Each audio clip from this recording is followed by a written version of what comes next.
Listen, first of all, I wanna start by saying thank you, my God. If it wasn't for you, I would never make it this far. Yeah. You're the one I put my hope in. You go before me and break these doors open. In spite the fact I hated your light, you were like he needs sight. You turned my life right. Groundings, I'm your host, Deon Abrams, and with me on the program this evening is Brother Tacuma Ogunseye, and together we'll be talking about the usual issues, political issues that are current here in Guyana. Welcome, Brother Tacuma, to the program. Okay, it's always a pleasure as usual. All right, there are issues. I noticed that some projections are being made for sugar, sterling production, 90,000 tons, and all of these things. And then there is a retraction, not a retraction, but a statement by the CEO saying that because of the rains, they are not going to make their 90,000. And the plans are grandiose. I wonder where we'll get with them in light of the fact that we know that sugar is basically flogging a dead horse. But I mean, we did say on the program that it's not an economic maneuver, it's more a political maneuver. I'm hopeful that, I'm happy that, people are being employed, but then the overall projection for the economy and for the other sectors, I don't know how that will spin off. All right,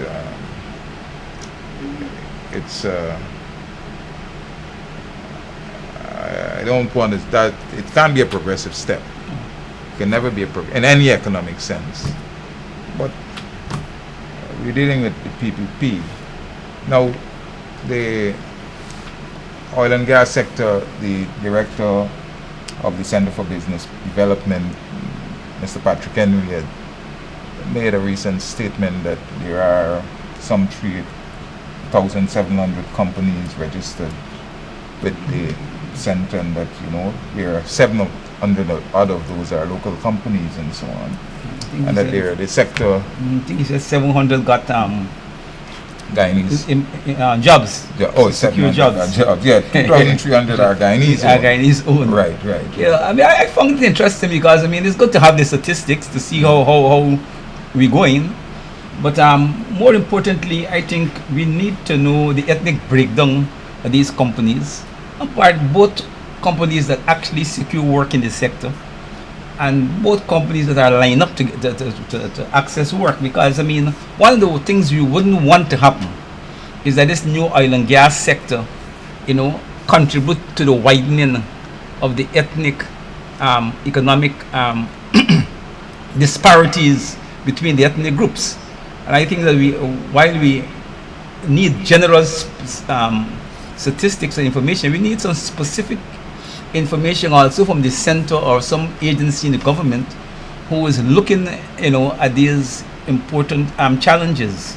I remember that we in the WPA, I can't remember the exact elections, but we had in one of our manifestos, and if my memory holds good, I think we actually tabled in Parliament a motion calling on the government to put into the law that there must be an annual review of the economic and social condition of each ethnic group, so that the nation could know how various ethnic groups are doing, and that we could implement corrective action, so that we could go forward in a more sense that, the state and the government is paying attention to these problems. And I think that the WPA probably will have to revisit that proposal, and probably in the new year may be one of the things that we have to push, because I think it will become very important now that we have this new dynamic oil and gas sector.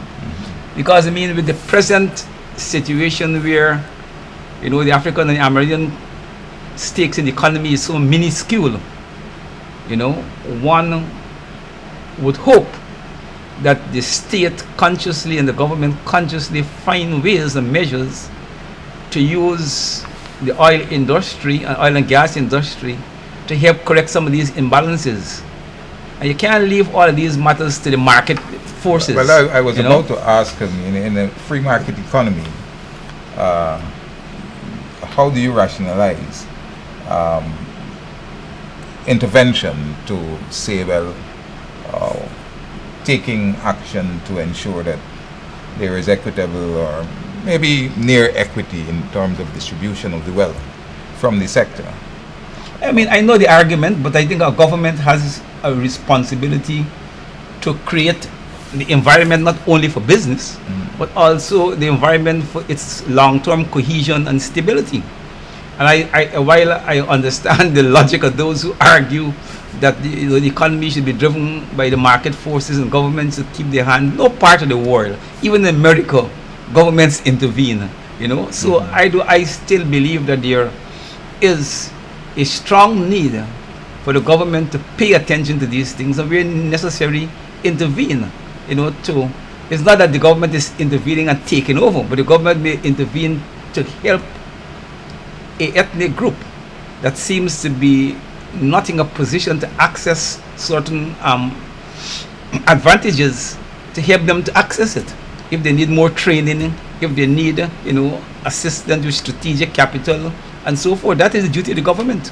But what about the nature of the administration? Because while you're touting the idea that, well, look, intervention must be made for those who are possibly poor and powerless, the experience is that, and I was hoping that, with all these companies that we're talking about, when you're asking that, well, look, some disclosure must be made, who are the owners and so on. Because we know that there's an invisible hand which we don't see, but we are aware of government facilitating these very agents who are part of this economic advance. So the balancing that you're talking about, if you have a government who is indisposed to it, how do we treat with that? Well, I mean, we know where the PP heart is, and we know the PP practice. Now we have 23 years of them. But we still have a commitment to a struggle to ensure that we limit what they could do and to make it more difficult for them to do it. But I'm telling you, it is harder to get economic justice and parity under a PPP government than probably under a coalition government. But the struggle to ensure that, we get some amount of justice and fair play, regardless what you may think about the government, we have to fight to ensure that happens. And how do we fight? I mean, exposure. When the time comes, we may have to mobilize people to picket, to strikes, all kinds of things. I mean, all the conventional and unconventional ways or things. But at least we have to begin by making the case and to put them on a spot. You see, But if this agency here, they call for people to become involved in oil and gas. You talked about training. I know that on Kroll Street, Kroll Street, the agency, a lot of people go there to deal with employment and so on. Just near Alexander Street.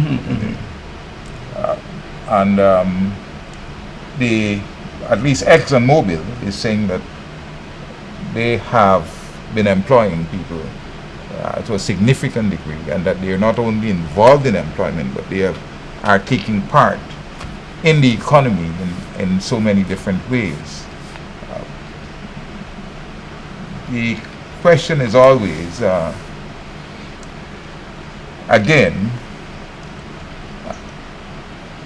the dealing, rationalizing and saying, well, establishing, do we say that there should be a quota in terms of, okay, we employ so many people here, so many people there? Or what about the argument of employment based upon competence and qualifications and so on? Well, I think you can't argue against some of that, but what you got to argue is that the state and even the private companies has to play a role in improving skills and competence. I doesn't doubt that There's two issues there. Exxon may be employing Guyanese, but and that is good.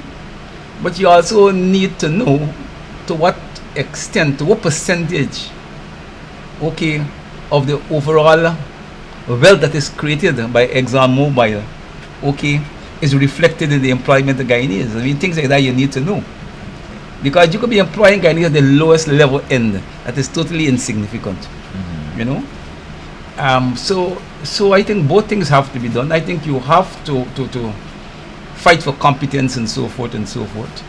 But you also have to have your eye on making sure that the spread of exposure to this in the sector, okay, is consciously being looked at so that you could get, some amount of ethnic parity or something close to that.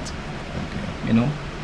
I mean, that is our duty. I don't expect ExxonMobil to be responsible for that. It is we government, okay, and as a society,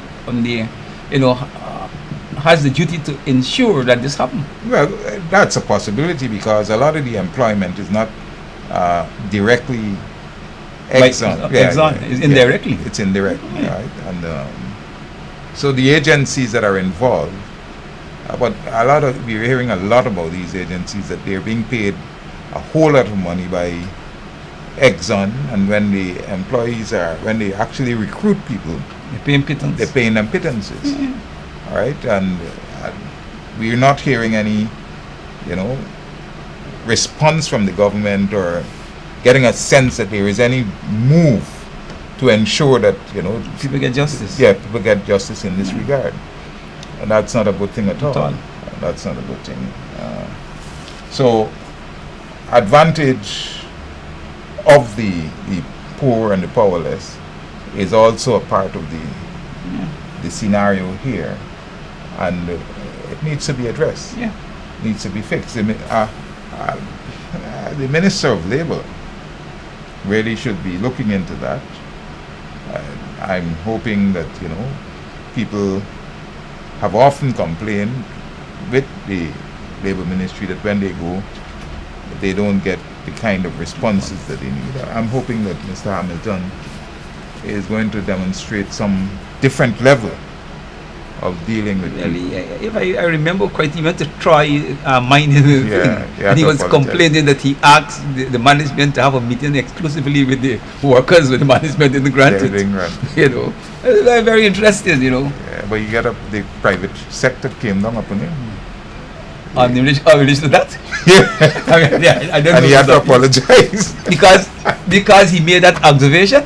I mean, he was given a guided tour, apparently. He wasn't allowed the free rein to... But he said he requests. Yeah, he requests. And if the minister requests to have a discussion with the workers, okay, all right, you could argue it is the management got to decide one way or another, but having decided one way, then why should he be offended if the minister said this is how you do? And the private sectors are the bullies now. Well, they're the bullies. They. And he conquered by making an apology. I tell you. Like you said, they misinterpreted his, his statement and whatever. It's a fancy way to retreat. Yeah, definitely. So, we don't see a lot of hope. Backbone we don't see a lot of hope. Our politicians at all. Particularly, I mean, if you understood during the election scenario how the agents in the private sector were behaving, you would know for a fact that payback time. Yeah, they are deeply. Payback time. They were fighting for their interest. Yeah. And they knew that the interest tied up with the PPP victory. Definitely. So now it's payback time. We're not going to get very far, and the poor people will not. Unless they themselves begin to agitate very formally, they're not going to see a lot of the benefits that should come to them from the developments that are expected in this country. Now, the constitutional reform is something that we've talked about so much. Several governments have talked about it, but nobody seems to be wanting to get it done. Recently, the Nandalal said that the PPP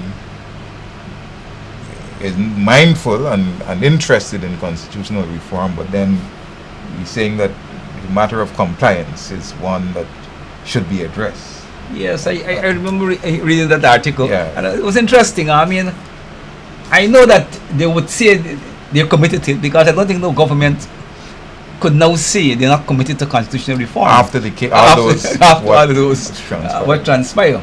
The question is how urgent they move forward to have it addressed. But when Nandalad raised the question of compliance, okay, I found it very interesting, because reform can be based upon guaranteed compliance. The constitutional reform is needed in order to correct some issues that we all recognize in the constitution, so that the country can move forward. And every constitutional measure, you have to fight daily for compliance. So don't tell me unless you got guarantee of compliance, then the reform is whether not it's necessary. common law or constitutional law, you always got to You fight fight for compliance, you know. So criminality and you know, but you see, he is imposing a rider that unless we could get agreement that we're going to comply to this law, no sense we push. No, where's the hurry when we don't agree on compliance? but it's stupidness. Its stake is not new. Yeah, but it's stupidness. The Constitution, the 1980 Constitution, we know that for a fact that Dr. Jagan did say that, I mean, nothing is really wrong with the Constitution. It's who in charge. Who in charge. You know, So there's another. So we always have that thing, but you got to listen to these chaps, you know.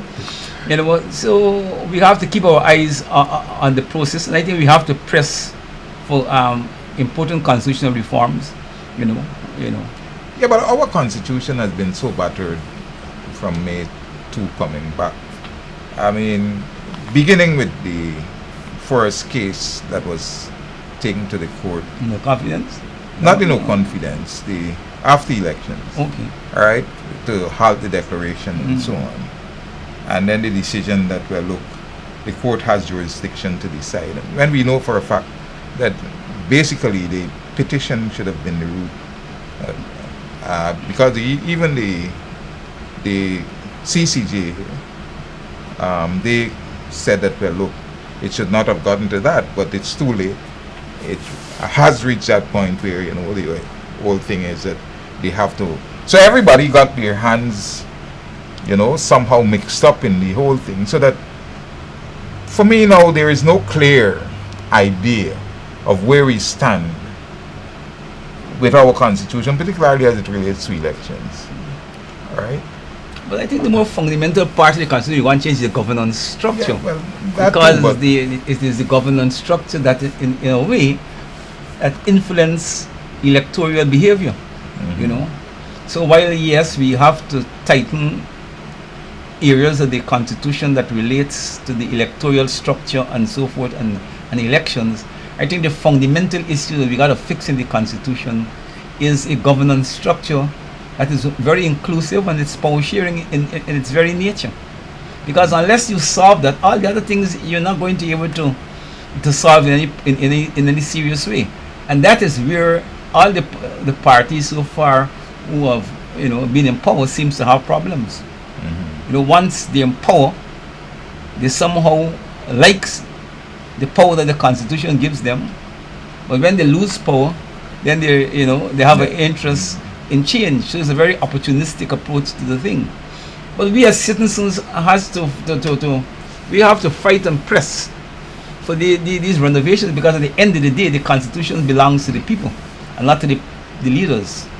And we have to fight to fashion a Constitution that has a greater chance to facilitate our national cohesion as a people, because it is important if we are to defend ourselves against the external plunderers who come in to plunder the nation of its economic resources.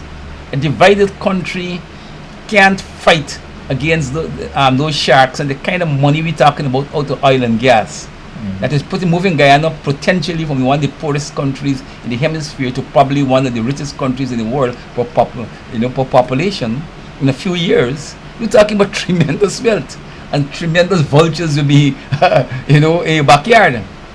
And if we don't correct the governance structure to give cohesion and so, we're going to find ourselves in a worse place, and that is what, to me, is no more troubling. Because the stakes are higher, the pressures on the country is greater both internally and externally, and if we don't, end the petty politics and to move forward to something that is more cohesive and allows real, genuine national unity, we ain't going nowhere. Well, I don't know, but the constitution and reform, we're saying that basically you're suggesting that if we are to deal with the problems that we have in terms of ethnicity, that it has to be enshrined in the law, the constitution. But how do we deal with the people's own internal dynamics, their thoughts, the teachings they receive, Well, those are things you have to fight to educate people over time. But you see, one of the biggest problems in Guyana at the ethnic level is who control the resources, who control the state, control the resources, and they share the resources. So that is the real price of the conflict. Then the other things become secondary, and and I think that unless we could manage that, it becomes harder to manage the other things. You see, if Guyanese know, regards how you vote race, at the end of the day, the party that be in government all sharing power, therefore your race vote doesn't matter much. Okay, now once you fix that, then you could spend more time to concentrate upon the human deficiencies, in the misrepresentation of each other, the fallacies about race and ethnicity, and we could begin and in the school system, and so we could begin to educate people, and more and more.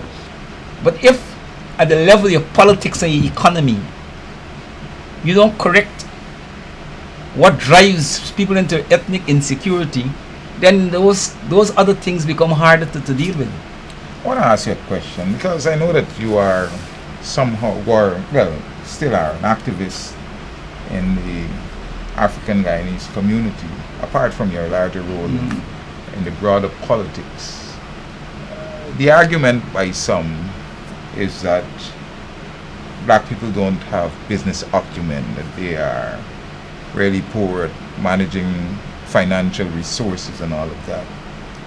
And if one should say, well, look, if that argument is true, we know that's not essentially true, that, well, look, you are basically putting a burden on others to, help people who cannot help themselves, or who do not have the capacity or inclination to. How do you deal with that? If it's not their responsibility. Firstly, the argument is an old argument. African people have no interest in business and so. But every modern state has a duty to create conditions for and we can't leave out the Amerindian. Right, yes, and so has a duty to create conditions to make them the citizens, more productive, and make the citizens access whatever opportunities are open to them offer in the society. So, as a principle, regardless of which part of the world you did, that is a responsibility of the government. But in terms again and the attitude to business, Indians are in business because the colonial states allow them to develop more in business. And if you're in rice and you dominate the rice industry, surely you got more skills and more know-how in rice. So yes, Indians might be more oriented at present to business, but it's not a genetic thing that Africans got some genetic condition that make them don't like business. Is that historically they weren't exposed to the level Indians and Portuguese and so were exposed to develop entrepreneurial skills and so. and they were, confined to the public sector and the army and the police and so forth and so forth. But those things, you have those advantages or disadvantages has been created by the state, the colonial state and subsequent state. Therefore, it is the duty of the state to help to reverse the negatives, regardless of where that negative play out on any ethnic group.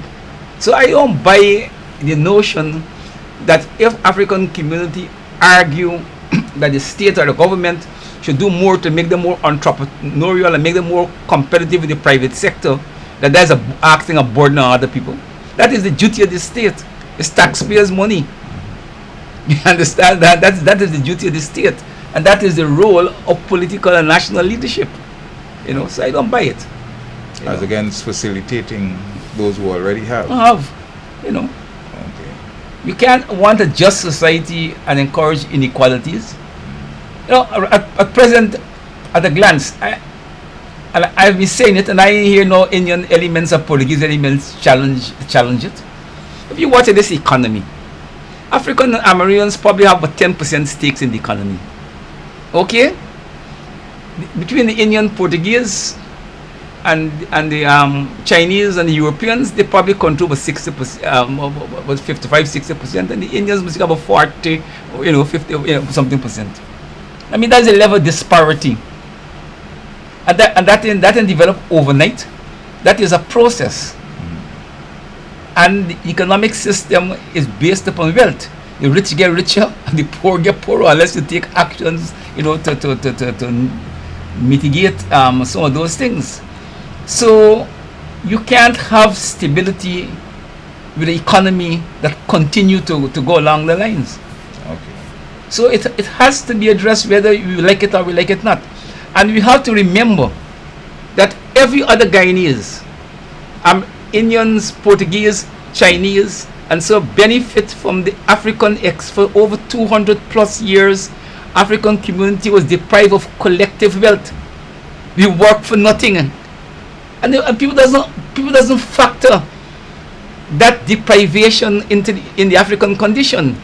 You work people to build a country for over 200 odd years without a cent, and then when the next people come, from day one they get money, and they were, even though they get robbed and so, but they were getting money, so they accumulate and wealth, they get land and all kinds of things. And then you rob me of over 200 years of collective wealth. What do you expect my condition to be? Imagine if we had, from the time we come here, we were being paid for the work. We would have been in a stronger economic position than we are today. But people are saying, man, that argument now, it's over 150 years, and we're still arguing that, our condition at present is because of... Because it's the truth. Okay. It is the truth. I mean, if I chop off your hand 100 years ago and you become 102, your hand, you got your hand. The fact is, the chopping off for 100 years ago is affecting you today. Okay, so you're still in your hand. It's still in your hand. As simple as that, But that is the excuse people make, because they don't want to deal with the justice of the African claim. Okay? You have to face it. I mean, what the Amerindians? The historical push them into the interior. Between the African and the Indians and the newly arrivals, we dominate the country. You think the Amerindians like it? They ask we to dominate, they give you the right to dominate. But the historical process put them in that condition. Now, you can't have them continue. You have the state has to engage in a process to recognize that and to help to correct those injustices if you want to have a cohesive country. Or the next thing I hear the Amerindians, strike a deal with the Venezuelans, and you lose half of your country. So these things have the historical roots. Wealth is not something that people acquire today. Wealth have a history. Europe, it is the Industrial Revolution that powered Europe, and the Industrial Revolution was pushed by Africans' free slave labor. You know what I mean? So these things, the people who don't want you to go back to history, it's the people who don't want to have to deal with the responsibility of giving justice to Africans and other people. I mean, this is not to say that Indians they make sacrifice and I ain't saying the Indians get anything easy, but I'm saying as a society we have to recognize how the colonial process operated, and we have to be big enough if we want. Because, and you see what worries me is that this country is small in terms of numbers. The vastness and the potential of the country with oil and all the other resources, we could correct this thing quickly. Because it's a small population, we could correct it quickly. But if we have the mindset of not wanting to face these national challenges, honestly, this is where we got a problem, a totally unnecessary problem. What's going to happen? We will lose the country. Other people will come and take away this country from you. A million people, half a million people, with all that potential wealth and the other resource from oil and gas and the other untouched resources. You have more than you need to correct your problems. You just have to have the attitude and the cohesion and the social and the political unity to do it. And you could do it in fairly reasonable. In 50 years, Guyana, could be a different place. So that is the heart of the matter, is the Constitution. Yeah, the Constitution. Fix that. Let's hope that it does work. But national unity, people thrive from partisanship, from the racial divide, expressing an interest and demonstrating the will. Those are two different things. So I know for a fact that when we were prior to the APNU getting into power, there was a push by the international community for some level of reform, and Jack Dew at that time had said that he ain't gonna legislate his party out of power, right? That they're not gonna make him create conditions for his party to lose. So the psyche, the mindset is that these changes, if they do occur, would weaken the PVV. Well, whichever part, yeah. On both of the parties. Right. So, but they will strengthen the nation. Is that a big fact? Anything to consider? Is strengthening the nation? Well, if you are genuinely committed to your country and you want to protect the resources, you want to give the Guyanese a chance to develop, you got to concern with the nation. You can't just concern with your party. The parties will come and go, but the nation will always be here, hopefully, because even the nation could be wiped out. Okay. But there are many countries where nations get swallowed up. People sometimes forget that. And when you're a small country bordering bigger countries that have millions, and you even got a million, you will get swallowed up very quickly. But it's something that always bothers me, because politicians and so on and other people seem to only live for their time. There is no projection that, well, look, I want to leave a legacy that those who are to come will benefit from, and they can look back and say, well, this is because of. There is a selfishness and a greed that seems to drive our politicians, that suggests that it's here and now, and it's for me and for him and for her, and friends to and help, family. Right, to help with those. That's one of the weaknesses about the politics, that we haven't evolved as a nation with a core of national leaders who are committed to the nation, and is not so driven by self-interest, So that is a big deficiency in the body politic, But we still have to press forward, and hope that in the process we're able to create, that kind of cadre. Unfortunately, and to be very honest, even among the young politicians that are coming up, I don't see that sense, that love for nation, that genuine love for nation, driving their political behavior. It is a lot about self and party in the narrow sense, which is not doesn't hold well for the future. But that is the challenge. just got to hope that the reform does take place, because it cannot take place without the will of both sides. Right. You need Because both of sides course, to get any because fundamental change. In the parliament, you got to get a 2/3 majority for a lot of the changes. It's not merely a margin of votes that can say, well, look, a simple majority can bring about these changes.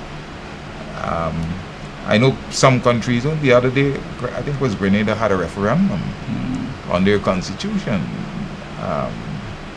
I don't know if that is a possible route that we should take, but Well, certain changes in the constitution as it stands will require referendum. will require referendum. But you see, the first thing, if the kind of changes we're talking about, the first thing you need the political will. Yeah, I know. To do what is necessary. And then the other things will fall into place. But you see, once people get their hands from power, and they have a kind of short-sighted view about power and the nation, they could screw a whole country up, And that's what been happening to us for the longest while. I mean, we have 60 years independence. I mean, if we had used those 60 years more meaningful, this country would be far better off, than it is today. I mean, if one, even let me take Boredom approach to oil. If Boredom wasn't Boredom, and Boredom had agreed to 60-40, which he reject, Guyana today would have been like heaven on earth. But now, we have to take less than the 60-40 and start the grip of the island. You know what I mean? So in retrospect, even though you may have a leader who may have some strong convictions, which may at a point in time sung well, from a national level sometimes you have to, step back and to realize whether particular actions are in the best interest of the country as a whole, And I will argue that if we had took 60-40 or something and we argue for total majority control, the country would have been better off. And the present deals that we have to live with, we would not have found ourselves in this condition. But that is the past. But we have to learn from these things, Even good intent. Leaders may be they may feel that the intention is very good. And you could give them the benefit of the doubt that they probably had the good intentions.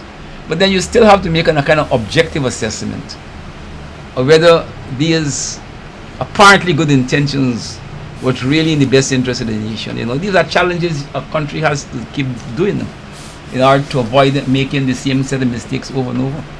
Well, we're going to have to keep pushing for, and hopefully we can get that reform so that we don't continue to experience the difficulties which we encounter on a daily basis and every 5 years and so on. But the election petition, what's the current situation with that? Well, I'm a bit worried because, the coalition made quite a lot of noise on the importance of this petition. And I think that when one reflects on the way in which the election crisis unfolded, and the fact that we on this side of the divide have been making the case that, look, in the PPP areas, in many of the electoral districts, there were electoral malpractices, and we argue that the recount process have established, the evidence for that, and what was now necessary was for that evidence be tested in the electoral court by the way of petition, in order to determine its validity, to the extent they are valid. Now, to hear that there's a possibility that this election petition could be kicked out of the court because the APMU apparently filed the petition late, I find it as gross political irresponsibility. Gross political irresponsibility on the behalf of them, because this was to be an important plank of their own defense against accusations of electoral rigging by the PPP. And if you if as what is being told is true, that they actually file it, late, and on the basis of that, now the PPP is trying to get the court to knock it out so that the evidence will never be heard. And I'm very worried about it. But have they factored in the cry, the fact that the results for the elections were held for quite a while before they were actually gazetted, and calls had to be made on the commission and in particular the chairman to have those results gazetted? Because what I heard during that period was that because people were asking when they were going to file, and the legal opinion seemed to have been that unless the results were gazetted, that there could be no filing. I don't know if that would have had anything to do. I can't say for sure, but what apparently is coming out, that after all of that was completed, there's a number of days after for you to file, and they seems to fail to reach that deadline. I mean, that is the impression I'm getting.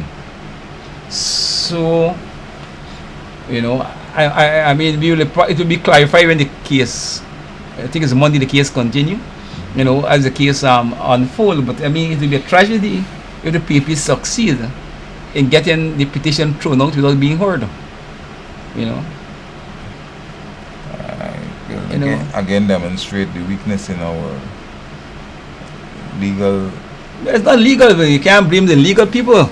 If the law say that you have to file this thing within 21 days you can. After X point, and then if the court upheld that, you can't blame the thing. I'm not blaming the court. I'm talking about the people who should have filed, who should have been aware. The political leaders and the legal teams. Yeah, that's what I'm saying. We've had a lot of, instances of signs of unpreparedness and all of these things that, it really troubles the mind.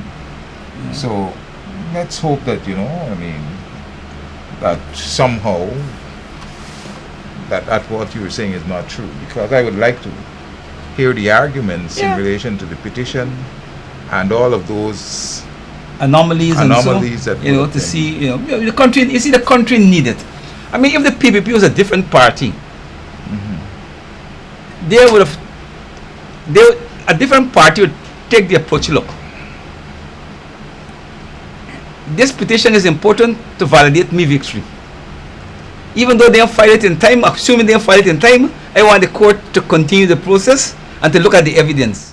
So once and for all, establish, what actually happened, But it's not the PPP, that's a kind of party, you see. But because objectively the country need to know what impact those anomalies had on the final results of the elections, regardless of where it fall. Whether the court say it wasn't sufficient to change the logic, or it was sufficient to change the logic, or whatever. I think as a country we need to know.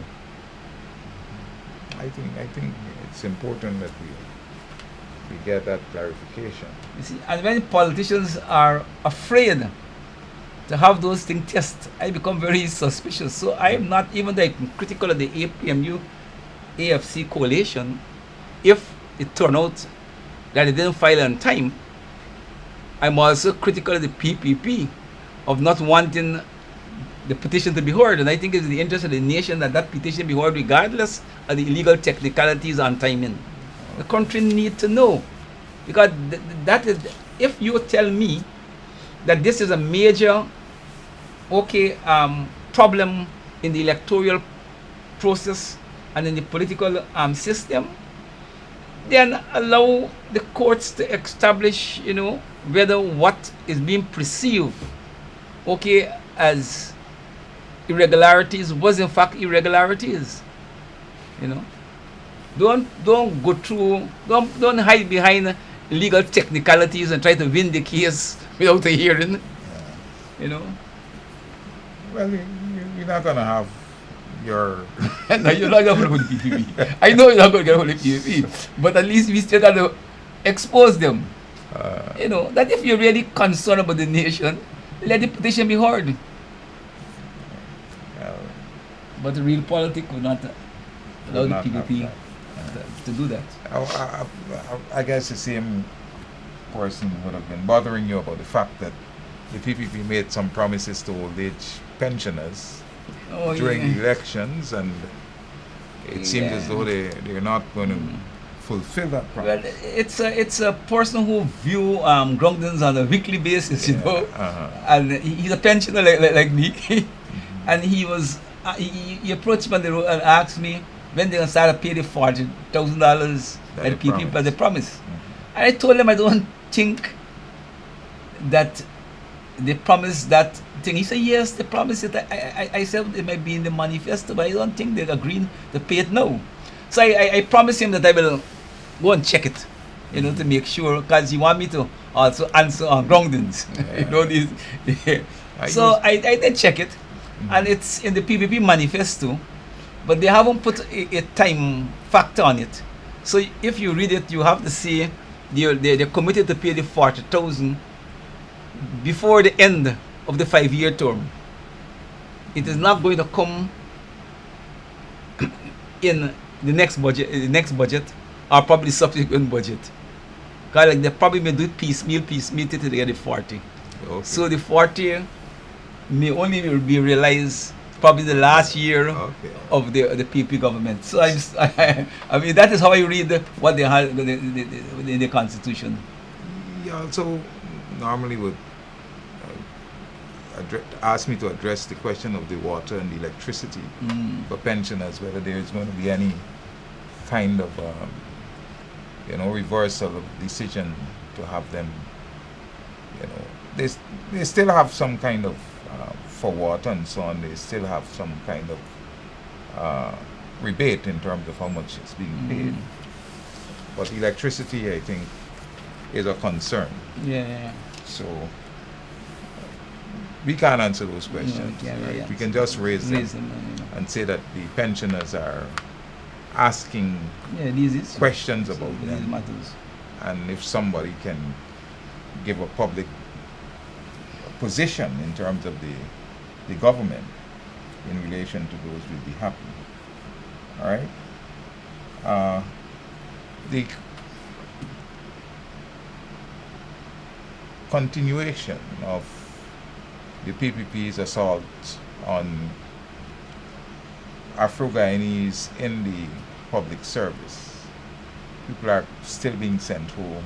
I know the head of the Guyana Marketing Corporation was relieved of her duties.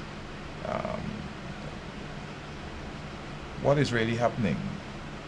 I told people that prior to the elections, the PPP had published a list saying that, well, look, let's look at discrimination in the public sector. All of these agencies are headed by African Guyanese. And it seems as though they're going after that list. The former head of the EPA, Environmental Protection Agency, had been also sacked. And so it seems as though this list that they had put out and created is one that they're actively pursuing to rid the government of all of these people who... how do you perceive this action that is being taken? No, I mean, it's clear witch hunting and victimization. And what I'm worried too, because many times we hear about the bigger ones. But I'm hearing a lot of lower level persons are being flushed out of the system, which don't actually get into the news, and that to me is even more worrying, because the bigger boys may be able to spin other alternatives. They can leave the country and go elsewhere and probably get work and so, but the people at a little lower level who are stuck with remaining in Guyana and who don't have the means to survive beyond the paycheck, when they're deprived of the employment, is a million times worse. Yeah. You know. But as we have said on this program, the PPP is hell bent on domination, and they're using, this period to tighten the grips on almost every conceivable area of the state, and unfortunately the conditions created by the corona epidemic is helping them because you can't engage in normal politics, But it's it's basically detrimental to the people who are being relieved. Yeah. Because they're not going to be able to find, in these current circumstances, alternative work, and you can't maintain your family and so it's very it's real political viciousness, and I think that the opposition, has a moral duty, not only to speak out, but they really at some point will have to find some way of dealing with this problem. I know I saw on television one guy who used to drive the David Granger bus, possibly on the East Coast or someplace, and he was saying that, we do, but he turned up to work one day after the elections, and he was told that you no longer have a job. Yeah. And this is and he's not a big yeah, senior person. But I mean that is a political vindictiveness. You see, that's a political vindictiveness. And that is why you see,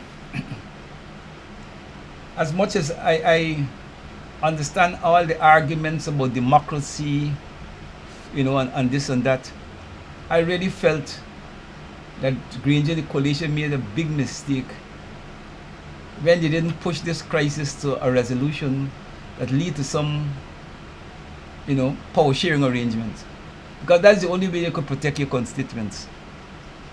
Once you left your constituents to the wolves, the PPP, the wolves, they're in trouble. The PPP will not rest until they reduce the APMU AFC constituency to nothingness. And when you starve a man and your family, he will come begging you for relief. And that is what drive their political logic. That if you put enough economic pressure on people, even though they don't like you, they will have to come and beg for relief.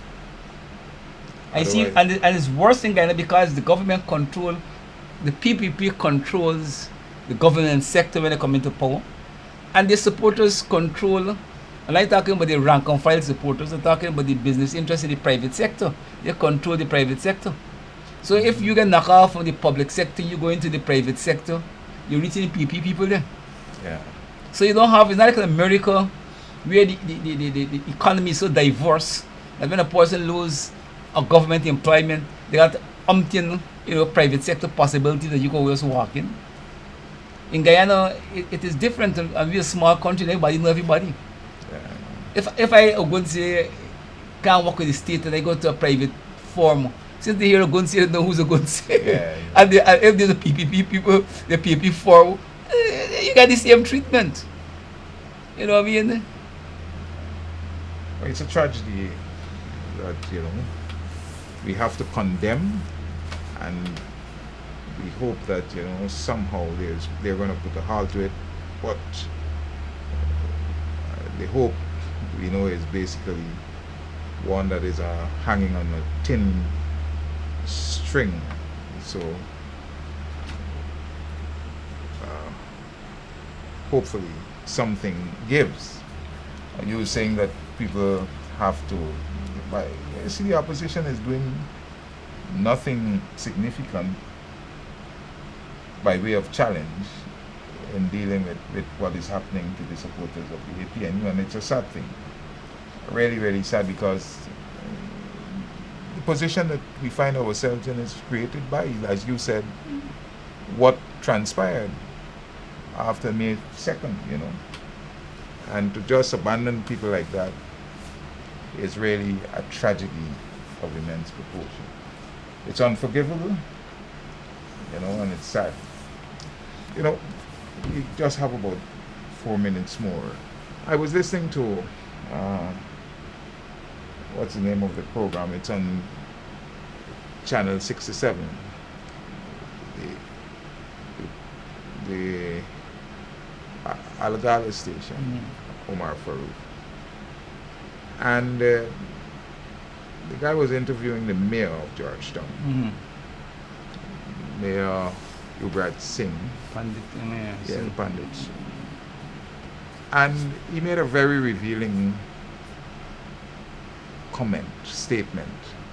He said that under the APNU, the revival of the city was based upon the fact that in the annual budget, the national budget I'm talking about, the city council was given $75 million for the maintenance of the city, clearing of all those alleyways that we know were filled with muck, and basically you couldn't even see the drains in those alleyways under the PPP time. But he's saying that somehow we may get back to that. That is what is implied in his statement, because with the PPP, they were only given $2 million. From 79 million From to 75 to 2 million. 2 million. And what he said in the recent, rains that we had in Georgetown, that it was only because of the help from the NDIA that we were able to see a quick ease of the situation of flooding. But what I'm saying is, if that is the mindset of the PPP again in dealing with the city, where they did say that they wanted people to get sick and die, and one minister did say that we're going to see our city going back to basically drains that are filled with sludge, running in slow time, black, dirty water, and so on. I mean, I don't see the logic in that. I mean, it's tragic, the certain of the PP is very clear that defines the PP approach to governance. They do what they have to do for sugar workers and meat supporters in the budget. They do what they got to do for the private sector in the budget. Allocate a whole, cut off a whole set of taxes, so you put millions of dollars in the private sector hands. Money that's supposed to come to the state so you can deal with other issues. You write it out, you actually give it to them. They're very clear. Public sector workers, you allocate nothing of any significance to them. Now you come to the city council, this is not your priority. Whether Georgetown flood or not is not your priority yet. It's not your priority yet. So the people got their own priorities as it relates to various sectors of the economy, and they're unapologetic about the line of march. You see? It's only when the city start to flood and the business community start to crowd, then they're going to put some relief. But if as they're calculated at present, if they feel that the city is not likely to flood very quickly, and they need money for elsewhere, they say Georgetown could wait, city council could wait. We put the money elsewhere. No, but the general sense I get is that they don't want to put money in the city council. They're not going to put any significant. Well, part of it is that they want to control the city council, and they have always tried to starve these Georgetown's residents to vote in a PPP controlled city council. They had the IMC days and so forth and so when it came to power in 92 and subsequently after. So yes, the overall approach to the city is to put pressure on the residents in the city, so at some point in time they could vote for the people, because people never want the city, and that is a political goal for them, and that drives the politics and relationship to the city overall. But do they want to give the impression that that the agents who are voted in, that they are incompetent? But that's the point. Is the opposition, is the APMU now control the city council? So they want to make them fail and show that they're incompetent, they can't do nothing, they can't manage the thing, and hoping that when the next elections come, people in Georgetown will vote for PPP sponsored councillors. But are people going to be unaware of the factors contributing to the inability of the council? Well, it is duty of the opposition to make sure that people are aware, and as we try to do here on the program, to expose the machinations, you know. Because we have so many businesses that are not paying their taxes, and we know that there's a big war now between the Giftland, the owner of the Giftland Mall, and the mayor, calling the man stupid and all kind of thing. But anyway, it's politics, and it's the nature of the beast that we're dealing with. So, but it's been a pleasure having you. Time has caught up with us. Okay, it's always good to be here. Yeah, we hope to be here next week, same time, same channel, for another program of Rodney Groundings. I do enjoy your evening. Of course, Channel 9 had been having some technical difficulties. Lightning basically had struck. Yeah, last week lightning struck viciously. We want to knock us out, the channel off the air. We're happy that you're back and that you can continue to serve the nation. Do have a good night. See you next week, same time.